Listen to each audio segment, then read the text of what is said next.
다 같이 신앙 고백하시겠습니다. 전능하사 천지를 만드신 하나님 아버지를 내가 믿사오며 그 외아들 우리 주 예수 그리스도를 믿사오니 이는 성령으로 잉태하사 동정녀 마리아에게 나시고 본디오 빌라도에게 고난을 받으사 십자가에 못 박혀 죽으시고 장사한 지 사흘 만에 죽은 자 가운데서 다시 살아나시며 하늘에 오르사 전능하신 하나님 우편에 앉아 계시다가 저리로서 산 자와 죽은 자를 심판하려 오시리라. 성령을 믿사오며 거룩한 공회와 성도가 서로 교통하는 것과 죄를 사하여 주시는 것과 몸이 다시 사는 것과 영원히 사는 것을 믿사옵나이다. 아멘. 459장 찬송하시겠습니다. 459장입니다.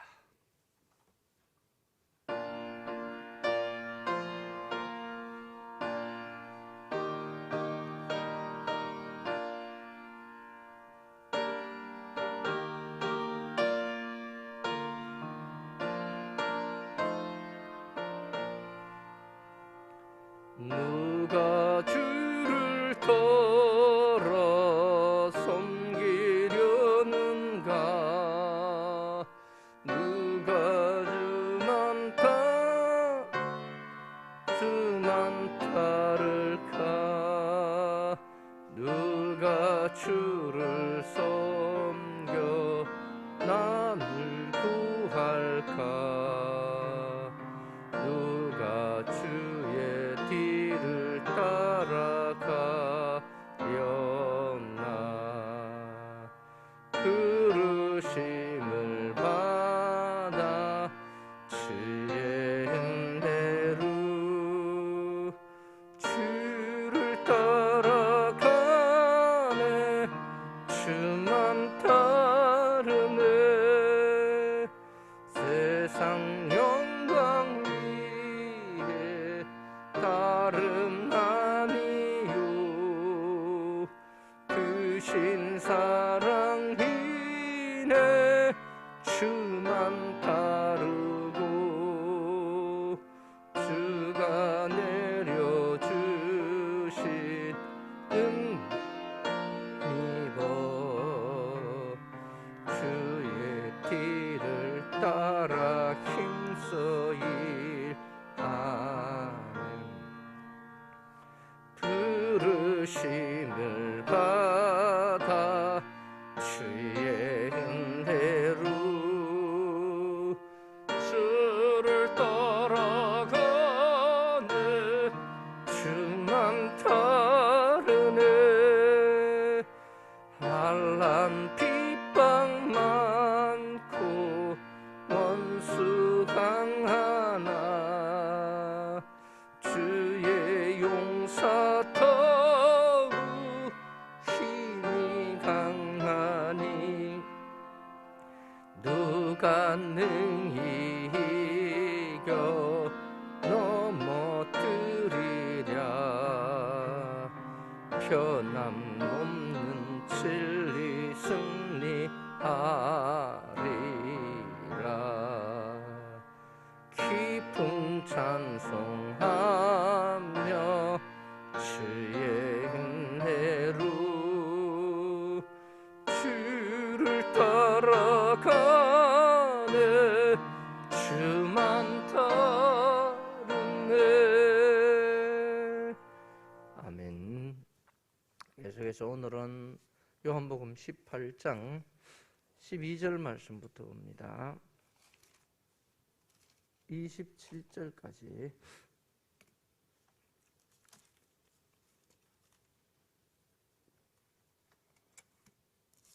요한복음 18장 12절부터 27절까지 한 절씩 교독합니다. 이에 군대와 천부장과 유대인의 아랫사람들이 예수를 잡아 결박하여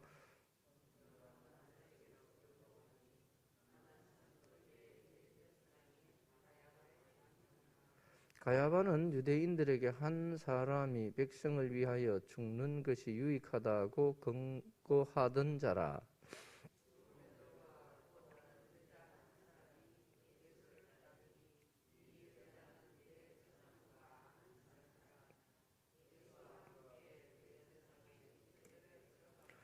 베드로는 문 밖에 서 있는지라 대제사장을 아는 그 다른 제자가 나가서 문 지키는 여자에게 말하여 베드로를 데리고 들어오니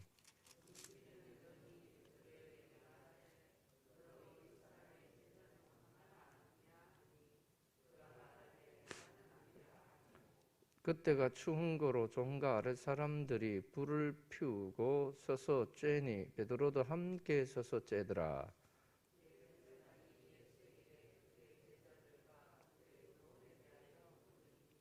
예수께서 대답하시되 내가 드러내놓고 세상에 말하였노라. 모든 유대인들이 모이는 회당과 성전에서 항상 가르쳤고 은밀하게는 아무것도 말하지 아니하였거늘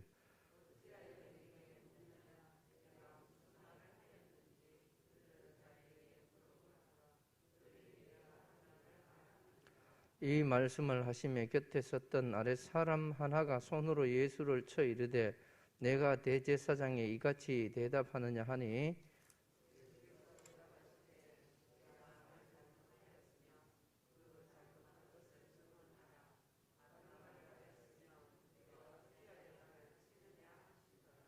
한나스가 예수를 결박한 그대로 대제사장 가야바에게 보내니라.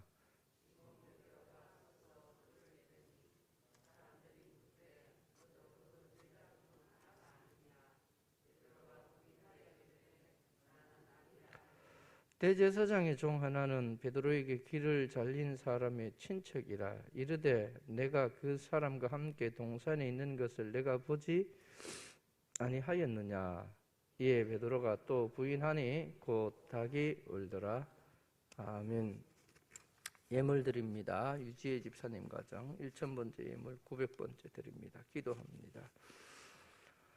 하나님 아버지, 언제나 그랬듯이 우리에게 늘 반복되는 실수와 반복되는 연약함을 바라봅니다. 아버지 하나님, 그럼에도 불구하고 다시 한번 주님의 십자가 그늘 안에 은혜의 햇빛으로 나가기를 원하오니 사랑하는 주의 제자들을 향하였던 주님의 사랑, 주님의 은혜가 여기에 가장 연약하고 연약한 하나님의 백성들을 품어주시어서 아버지의 영광이, 아버지의 진리가, 아버지의 생명이 충만하게 하여 주시옵소서. 이 새벽 주님 앞에 귀한 예물로 나가는 사랑하는 주의 자녀를 주님께서 부르시고 하나님의 오른손으로 붙들고 계심을 세상 만민에게 증거하는 놀라운 기적의 사람, 은혜의 사람, 축복의 사람으로 붙들어 주시옵소서. 예수님 거룩하신 이름으로 기도하옵나이다. 아멘. 죄송합니다. 이 봄 되니까 이 알러지 때문에 또 콧물이 나고 아이고 참 언제나 철드나게 했더니만 아직까지 나이가 이래 돼도 아직까지 어른이 안 된 것 같아. 콧물 질질 나고. 자, 오늘 본문을 우리가 좀 유심하게 보면 재미있는 글로서 치면 재미있는 복선이 깔려 있습니다. 뭐냐 하면 예수님이 신문을 당하고 계시죠. 그렇죠? 예수님이 신문을 당하고 있는데 이 예수님이 신문 당하는 것을 묘하게 이렇게 연출을 해놓고 있는데 예수님만 당하는 게 아니라 예수님에게 소위 말해서 수제자라 했던 제자 중에 베드로도 어떻게 해요? 같이 신문을 당하고 있어요. 예수님은 대제사장에 의해서 신문을 당한다면 베드로는 지금 누구에게 당하고 있어요? 우리가 아는 것처럼 한 여종에게 그리고 그 무리들에게 신문을 당하고 있어요. 신문을 당하는 예수님은 항상 시종일관 처음부터 거짓말하거나 연약한 모습이 아니기 때문에 당당하게 어디서나 말씀하고 한결같다면 큰 소리 꽤나 치고 칼춤 좀 쳤던 베드로가 정죄되어 오는 과정에서 베드로가 칼을 뽑아갖고 제사장의 말고에 키를 벨 정도의 기세라면 베드로는 이때쯤 가가지고 너희들이 무슨 명분으로 이렇게 우리 선생님을 잡아갔느냐. 이래서 뭐 호통을 치거나 아니면 거기서 당신들 뭐 헌법 몇 조 몇 항에 이거 불법 취조 뭐 이런 식으로 가서 따지고 뭔가 해야 되는데 사실 찍소리도 못하고 거기에 가서 신문하는 현장에 가서 참 나약하고 연약한 모습, 그것도 서글픈데 우리가 다 알고 있는 내용처럼 베드로는 어떻게 해요? 예수님을 자기 의지로 자기 능력으로 못 견디고 부인합니다. 근데 예수님은 고문과 핍박과 여러 가지 어려움 속에서도 끝까지 뭐를 하시죠? 그것을 감당하시는 거예요. 두 개의 어떤 사건을, 두 개의 어떤 연출이 여기에 함께 보여주고 있습니다. 자, 성경책 여러분가 펼쳐 놓으신 걸 바라보시면서 우리 몇 가지를 지금 여기서 짚고 넘어가야 돼요. 이에 군대와 천부장과 유대인의 아랫 사람들이 예수를 잡아 결박하여 먼저 안나스에게로 끌고 갔다. 그런데 안나스는 누구냐? 그 해의 대제사장인 가야바의 장인이었다. 가야바는 유대인들에게 한 사람이 백성을 위하여 죽는 것이 유익하다고 권고하던 자다 하고 이렇게 이제 시작을 하고 있는데, 요한복음 11장 50절로 잠깐 가볼게요. 이게 무슨 말이냐 하면 요한복음 11장으로 좀 넘어가서 50절부터 한번 봅니다. 49절에 보면 그 중에 한 사람 그 해의 대제사장인 가야바가 그들에게 말하되 너희가 아무것도 알지 못하는도다. 그러면서 50절부터 한 사람이 백성을 위하여 죽어서 온 민족이 망하지 않게 되는 것이 너희에게 유익한 줄을 생각하지 아니하는도다 하였으니, 이 말은 스스로 함이 아니요 그 해의 대제사장이므로 예수께서 그 민족을 위하시고 또 그 민족만 위할 뿐 아니라 흩어진 하나님의 자녀를 모아 하나가 되게 하기 위하여 죽이실 것을 미리 말함이러라. 자, 그 역할을 감당해야 되는 사람이 누구냐면 대제사장 가야바가 했는데 지가 뭔 말하는지도 모르고 말했어요. 사실은 저는 그럼 어떤 의도로 말했나? 정치적인 의도로. 한 사람이 나타나서 지금까지 그나마 로마 밑에서 유대인들이 그나마 조금 좀 먹고 살고 입에 풀칠을 하고 살고, 물론 이 로마 식민지로부터 구해줄 메시아가 와서 다시 그 로마 군대를 깨뜨리고 바로란다 황제를 무릎 꿇게 하는 그런 일이 일어나면 어떻게 되겠어요? 금상첨화죠. 그렇게 안 된다면 어떻게 해야 되느냐? 이때 당시 정치인으로서는 좀 백성들이 소요나 소동이나 정치적인 이슈에 휘말리지 않고 이 상태로 잘 지내가다가 그때가 오면 좋지 않겠냐, 정치적인 수순이에요.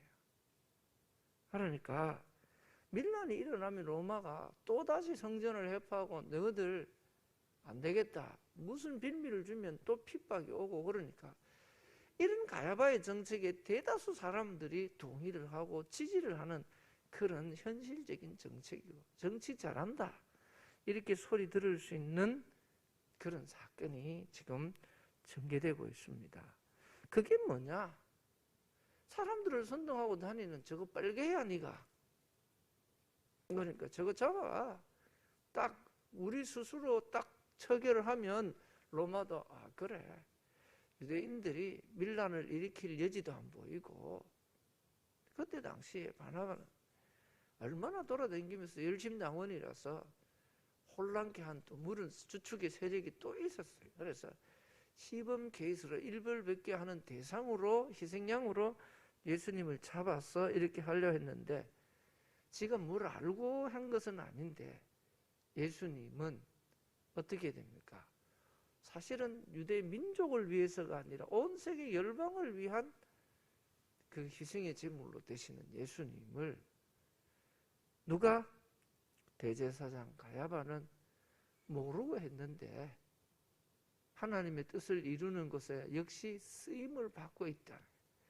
어떨 땐 좀 얄미운 사람들이 있습니다.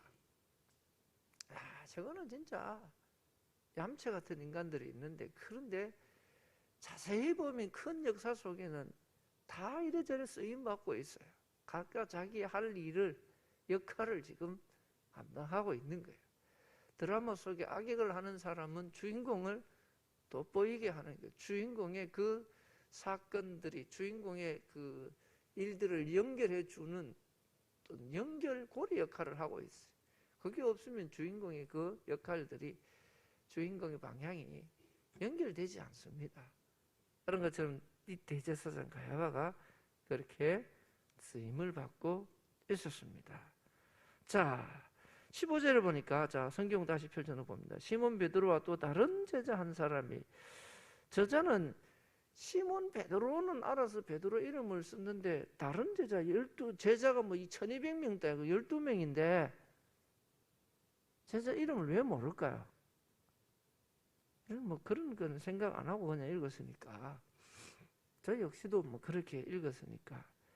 여기서 다른 제자는 바로 저자인 사도 요한을 말하고 있어요. 자기 자신의 이름을 굳이 밝히지 않고 다른 제자라고 이렇게 말하고 있습니다. 예수님을 따랐다. 이 제자는 대제사장과 아는 사람이었다. 대제사장이 대해서 먼저 언급을 했잖아요. 가야바가 어떤 의도를 가지고 있었다. 가야바에 대해서 내가 아는데 그 대제사장 가야바는 이렇게 했다. 이렇게 지금 설명을 해나가고 있죠.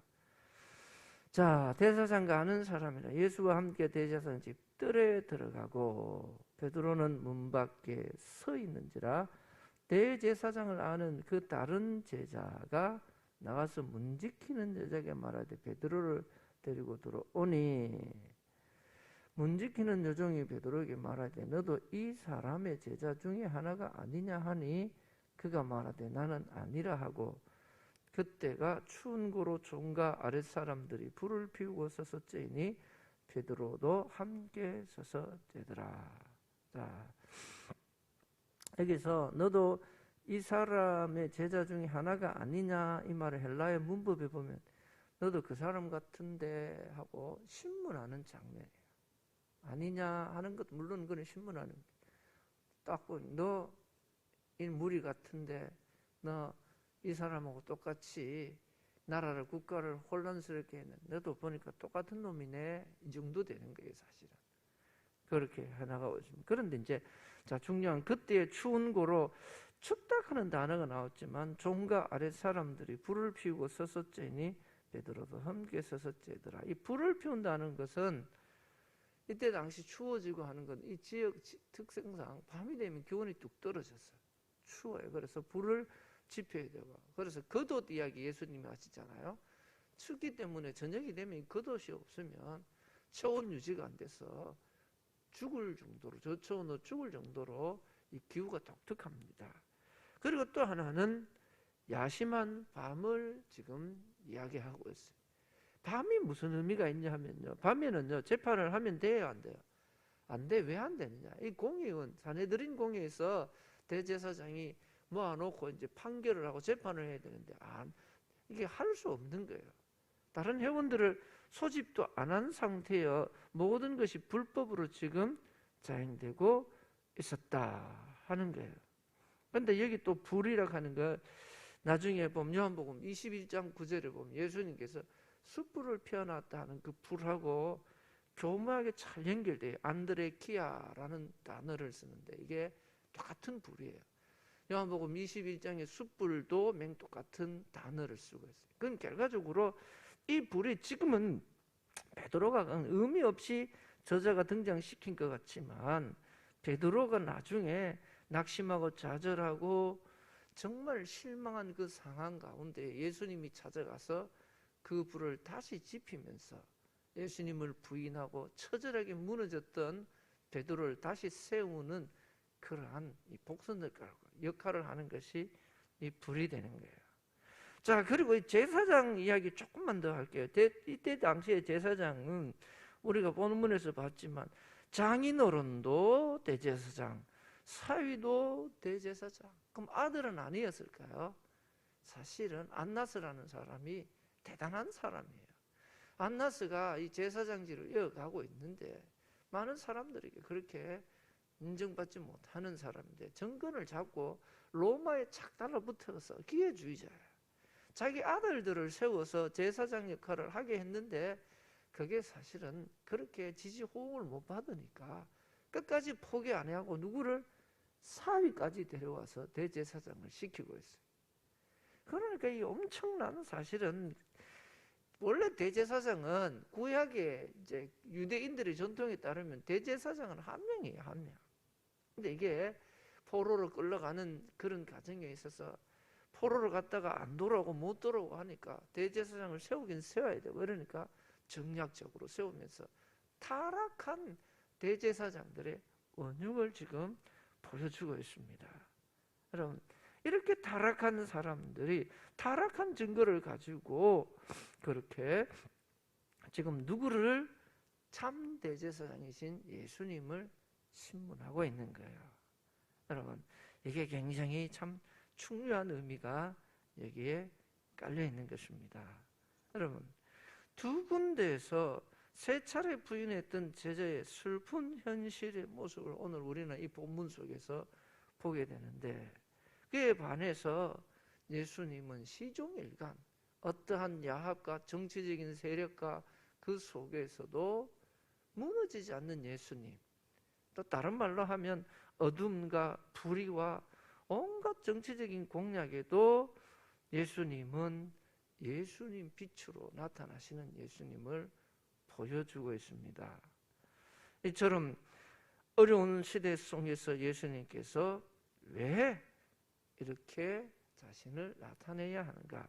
자, 오늘 19절로 잠깐 돌아가서 잠깐 19절 한번 봅니다. 대제사장인 예수에게 그의 제자들과 그의 교훈에 대하여 물었다라고 했습니다. 대제사장이신 예수에게 이걸 이때 당시에 여러분 이 가야바가 이렇게 대제사장이라고 했을까요? 이거는 저자가 의도적으로 예수님을 그렇게 표현하고 있습니다. 물으니 대제사장이 예수님에게 물었다. 그리고 물으니까 예수께서 대답하시되 내가 드러내놓고 세상에 말하였노라. 모든 유대인들이 모이는 회당과 성전에 상장 가르치고 말씀하셨다. 이렇게 이야기를 하고 있습니다. 묘한 게 뭐냐면요. 거짓 대제사장이 그 대제사장 가야바입니다. 참 대제사장인 예수님을 신문을 하고 있는 장면입니다. 즉 밤에 불법을 행하는 무리들이 참빛이신 예수님을 조그마한 횃불 하나 밝혀놓고 모닥불 하나 밝혀놓고 신문하는 장면. 그리고 이제 예수님을 물었습니다. 그러니까 예수님께서 말씀하시니까 21절에 어찌하여 내가 묻냐, 내가 무슨 말씀을 하였는지 들은 자들에게 물어보라. 그들이 내가 하던 말을 아느니라. 이렇게 대답을 하자 이 말씀을 하시며 곁에 섰던 아랫 사람 하나가 손으로 예수를 쳤다. 또 앞으로 가면 때리다. 이런 말들인데 이게 앞으로 가면 물론 채찍으로 때리기도 하고 하지만 여기서 쳤다는 말은 모욕을 주는 거예요. 모욕을. 예수님에게 모욕을. 그래서 예수님을 모욕을 주고 예수님에게 그 거짓이 얼마나 예수님에게 그렇게 가는가. 이 모습을 우리들에게 보여주고 있습니다. 여러분, 한번 정리를 해보겠습니다. 우리가요, 어떤 상황 속에서도 진리이신 예수님을 바라볼 수 있는 눈이 열리지 않으면 우리는 이 대제사장과 같이 시대의 눈이 어둡고 물욕의 눈이 어둡고 권력의 눈이 어둡고 그야말로 이 시대 환경 속에 취해버린 인생들은 하나님의 뜻을 몰라요. 그래서 옛날에 찬양 중에 저기 있었죠. 손에 있는 부귀보다 주를 더 사랑하는가. 우리가 이 세상에 깊은 잠에 빠지면 주님 만날 수가 없는 거예요. 그래서 우리는 늘 깨어서 주님과 함께 동행하는 이러한 시간, 이런 특별한 어떤 동기들을 하기 위해서 이스라엘 백성들은 절기를 지켰다면 오늘 우리들은 하나님 앞에, 물론 부활절이라는 절기로 하지만 주님 앞에 매주일 그리고 날마다 주님과 함께 깊은 교제가 있어야 돼요. 그러지 않으면 우리는 세상에 빠지고 정욕에 빠지고 어둠에 빠지고 큰 어둠 속에서 우리는 무엇을 행하는지도 모르고 다 무너질 수밖에 없습니다. 오늘 예수님과 베드로의 신문 속에서 그야말로 요즘 젊은이들의 말 따라 폭망한, 무너져버린 실패한 베드로가 예수님을 잘 표현해주고 있듯이 오늘 우리의 삶에서 믿음으로 승리하는, 세상에서 승리의 눈이 어두워서 믿음의 승리를 놓치는 그런 삶이 되지 않도록 하나님을 집중하며 기도하며 주님을 바라보는 오늘 하루가 되었으면 좋겠습니다. 주님 가르쳐 주신 기도로 예배를 마칩니다. 하늘에 계신 우리 아버지여, 이름이 거룩히 여김을 받으시오며 나라의 임하옵시며 뜻이 하늘에서 이룬 것 같이 땅에서도 이루어지이다. 오늘날 우리에게 일용할 양식을 주옵시고 우리가 우리에게 죄 지은 자를 사하여 준 것 같이 우리 죄를 사하여 주옵시고 우리를 시험에 들게 하지 마옵시고 다만 악에서 구하옵소서. 내게 나라와 권세와 영광이 아버지께 영원히 있사옵나이다. 아멘. 다 같이 기도하며 나갑니다. 거룩하신 아버지 하나님 감사합니다. 오늘도 하나님 기뻐하시는 사랑하는 주의 자녀들, 이 세상 가운데에 생명이 없고 이 세상 가운데에 영생이 없고 이 세상 가운데에 진리가 없고 이 세상 가운데에 우리의 영혼을 배부르게 할 수 있는 양식이 없기에 오늘도 주님께서 우리를 부르시고 주님의 십자가로 부르시고 주님의 생명의 말씀으로 우리를 초청하시고 부르시는 주님, 주여 오늘도 내 모습 이대로 주님 앞에 나갑니다. 허물과 죄악과 수치와 세상의 종욕을 그대로 뒤집어 쓴 채 주님의 십자가 앞에 나갑니다. 허물이 생각나게 하시고 수치가 깨달아지게 하시고 약함과 부끄러움과 죄악들이 생각나게 하시고 하나님 헛된 욕심들이 생각나게 하여 주시옵시고 주만 바라보고 주의 십자가의 은혜와 십자가의 사랑과 하나님의 영원한 섭리의 경륜을 깨달을 수 있는 믿음의 눈이, 생각의 문이 하나님 아버지 정말 하나님 주신 담대한 은혜가 충만케 하여 주시옵소서. 아버지 하나님, 우리가 날마다 세상에 지기 위해서, 세상의 아버지 하나님 욕심내기 위해서 하나님 우리가 그리스도인으로 본받은 것이 아니라 부르심을 받은 것이 아니라 택함을 받은 것이 아니라 하나님의 거룩한 용사로서 백성으로서 아버지 하나님의 충성된 일꾼으로서 세상 가운데 빛과 같이 소금과 같이 하나님 미랄과 같이 쓰임받기 위하여 택하시고 부르신 줄 믿사오니 하나님 세상과 나는 간 곳이 없고 구속한 주만 보이게 하여 주시어서 주만 바라보고 주만 따라가게 하여 주옵소서. 세상에서 무엇을 먹을까, 무엇을 얻을까, 무엇을 입을까에 너무 하나님 아버지 정신이 없어서 주를 놓쳐버리고 예수를 놓쳐버리니까 두렵습니다. 생명을 잃어버리고 영원한 하나님의 나라를 잃어버리니까 두렵습니다. 주님, 오늘도 사랑하는 모든 주의 택한 백성들 예수를 깊이 생각하며 나갈 때, 주님의 뜻을 깊이 묵상하며 나갈 때에 하나님 아버지 그 구원의 기쁨, 구원의 감격, 구원의 은혜가 충만케 하여 주옵소서.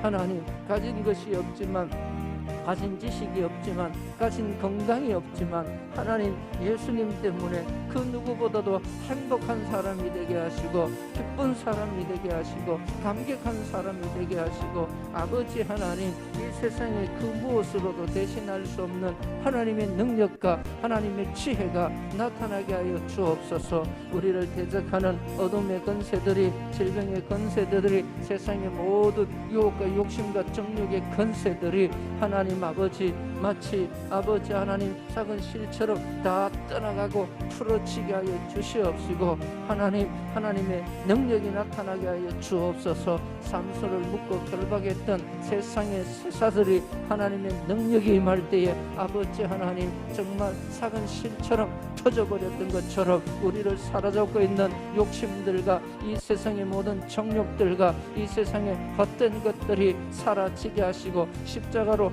충만하게 하여 주옵소서. 십자가의 은혜로 충만하게 하여 주옵소서. 십자가의 진리로 충만하게 하여 주옵소서. 아버지 하나님, 영원토록 배부르게 하지 못할 아버지 세상 양식에 아버지여 줄인 자가 아니라 하나님, 아버지 하나님 하늘의 신령한 양식을 먹고 날마다 내 영혼 기뻐하게 하여 주옵소서. 물된 동산과 같이 늘 충만한 주의 은혜로 가득하게 하여 주시기를 간절히 바라고 원합니다. 하나님, 이 고난 주간 아버지 하나님 집중 기도를 통하여 사랑하는 성도들의 심령 속에 하나님의 말씀에 울림이 있게 하여 주시고, 하나님의 말씀에 임해가 가지고 하나님의 말씀에 능력이 들어가게 하여 주시어서 우리의 약함을 벗어버리게 하여 주옵소서. 우리의 무익함을 던져버리게 하여 주시옵시고, 하나님의 생명 예수의 능력이 임하는 역사가 있게 하여 주시옵소서.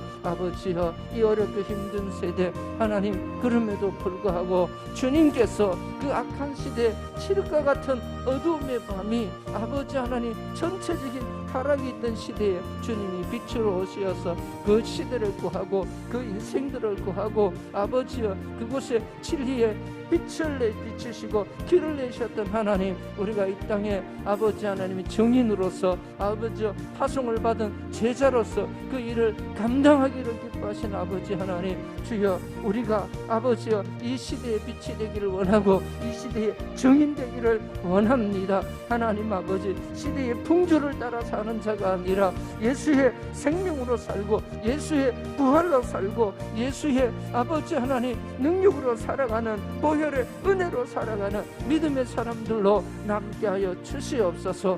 하나님 아버지 감사합니다. 진리는 영원토록 변치 않는다 하였사오니 아버지 하나님, 오고 오는 세대뿐만 아니라 하나님의 뜻이 땅에서 이루어지는 그날까지 예수 그리스도 안에서 모든 주민의 가족들이 새 생명을 누리게 하여 주시옵소서. 죽어가는 자들, 사망의 그늘에 앉아서 어디가 길인지 진리지도 모르는 사람들에게 아버지여 진리의 예수를 전하고 생명의 예수를 전하고 구원의 예수를 전하고 아버지여 만왕의 왕이신 주님을 전가할 수 있는 우리 모든 충일의 가족들 되게 하여 주시어서 아버지여 우리만 맞이하는 부활의 아침이 아니라 함께 부활의 아침을 선포하는 약속된 축복의 날이 되게 하여 주시옵소서. 기간별로 하나님 아버지 기도하며 하나님 앞에 주여 아버지 하나님 무엇을 하든지 주의 영광을 위하여 복음을 위하여 기도하고 있사오니